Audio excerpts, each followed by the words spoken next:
got dressed, and I'm just sitting on our bed at home. And our bedroom is at the front of our house. So when people come to the front door, on the right, our bedroom is there. And so here I am sitting there, and as I go out my front door, then you go up this long driveway. I'm sitting there and I start to hear this woman yelling. And after a while, because I'm a little bit slow on the uptake sometimes, after a while I thought, that yelling's coming from somewhere in our driveway. So I'm listening a little bit more now. I'm like, what is going on now? There's no one home in our house that day. So it's just me. And I recognised the language because it was English and it was really colourful. And I'm very familiar with that language because before I knew Jesus, I really indulged way too much in the colourful language. So I'm listening away, and in the end, I reason with myself, it would be reasonable, Tina, if you actually went out the front door and saw what was going on here. And as I went out the front door, I had this very quick awareness that there's something of God here, like I need to be attuned to what's going on. And then all of a sudden I hear a male voice yelling. And I recognise that voice as well because A, he was speaking English, and also it was very colourful. And I don't know what it is about males, but it was even more colourful than the female. So I go up the driveway and I'm down the bottom end near the house, and she's halfway up the driveway on one side, sitting near the greenery, sitting down. So I'm calling out, "Hi, hey, are you okay?" And she's saying back to me, "No, I'm not okay." And as I walked up, thinking to myself, to be quite honest, I thought, am I safe? Like, Peter's not here? No one's here? I said, well, Lord, here we go. Let's just do this. Let's do this together. And I go up to her, and the guy at the top of the driveway must have realised that someone had come out of the house, so he takes off in this beaten-up old van thing. Thank the Lord, because I was a bit worried about him. I thought, he's going to come down and attack me. What's going to go on? Need my big husband here. And as I started to talk to her, after a very short while, I realised, the most appropriate thing you could do here right now, Tina, is sit down next to her. She's slumped over, sweating, covered in dirt, clearly under the influence of something, but very coherent.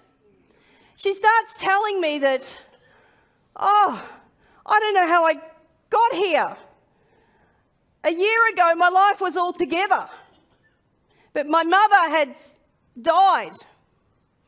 And I don't know how I ended up with this guy. I don't even want to be with him anymore. I'm so done with him. But he's nice.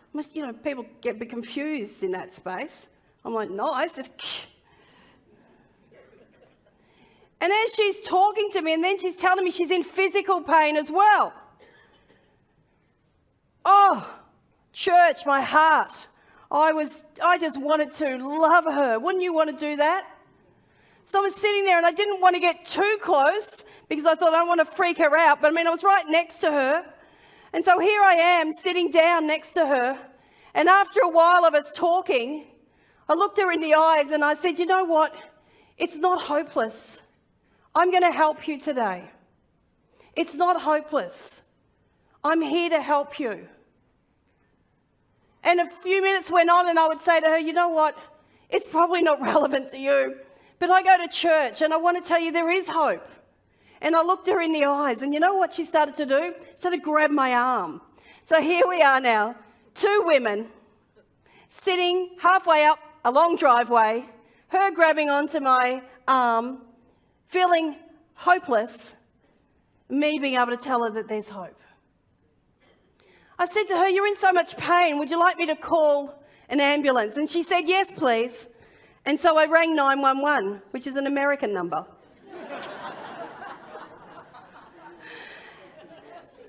Why did I ring that? Because I watched too much Netflix? I don't know, but that's 000 is not the number on my mind. It was 911. But thank the Lord, the Australian government are very smart, because lots of people ring 911 and it goes through to 000. How can we help you? What's your name? Ambulance or police? Now, in between the ambulance coming, she's got very thirsty, and halfway up my driveway on the other side from where she was sitting is a tap.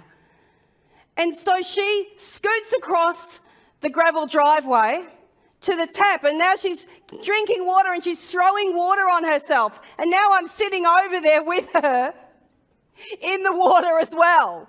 And the dust that was on her has now turned to what? Mud. So can you imagine this? This poor lady that finds herself in this extreme amount of emotional pain and physical pain, covered in mud, feeling hopeless. So the Ambos arrive, and God bless the Ambos. If you're an Ambo, I don't mean to say anything negative. But the Ambos come, and when they arrive, here I am cuddled up next to her, and they stand way back like this. But anyway, they do their job, and then the police turn up, and the police do exactly the same. So now I've got 4 people on my driveway, plus myself and this precious lady sitting in the mud, doing the same thing. So what happened here? What's your name? Etc., etc. And I understand. They do their job, they assess and they work out what is the best thing to do with this lady in distress. So they decide that they're going to put her in the back of the paddy wagon and take her to a homeless refuge. Now, who's ever been in the back of a paddy wagon? Actually, don't put your hand up. No, don't. What I mean to say is, we rephrase that.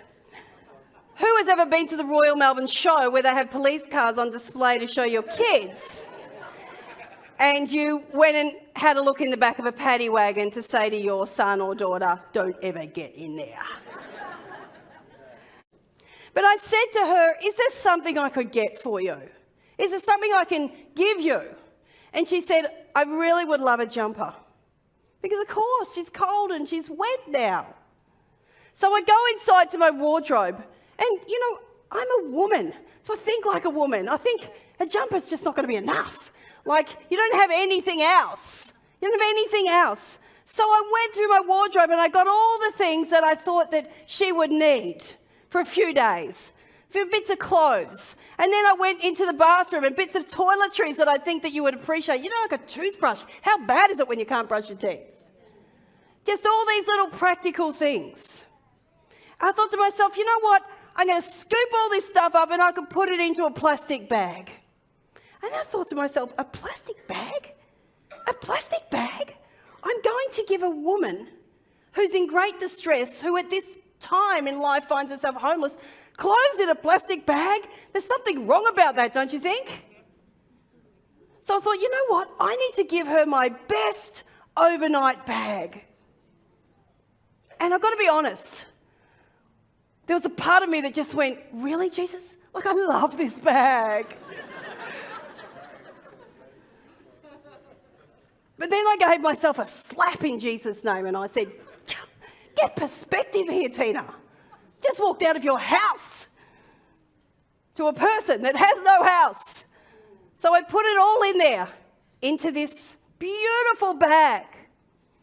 And I took it back up the driveway and the police were so thrilled that I had this for her. They put it on the back seat because they're not allowed to put it inside the paddy wagon because who knows, there could be a gun in there.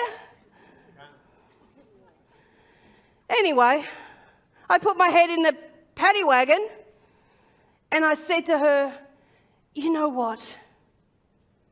There's some beautiful things in there. I hope that they can be a blessing to you. And I said to her, you know what? I'm going to give a woman who's in great distress, who at this time in life finds herself homeless, clothes in a plastic bag. And I thought, you know what? I need to give a woman who's in great distress, who at this time in life finds herself homeless, clothes in a plastic bag. And I thought, you know what? I need to give a woman my best overnight bag. And I've got to be honest, there was a part of me that just went, really, Jesus? Like, I love this bag. It's not hopeless. Remember, and I'm saying to her, look at my eyes. It is not hopeless. There's a life beyond this. There's hope. That day, I realized again that God has a church for his mission. That I'm the church. That God had me, the church, for his mission.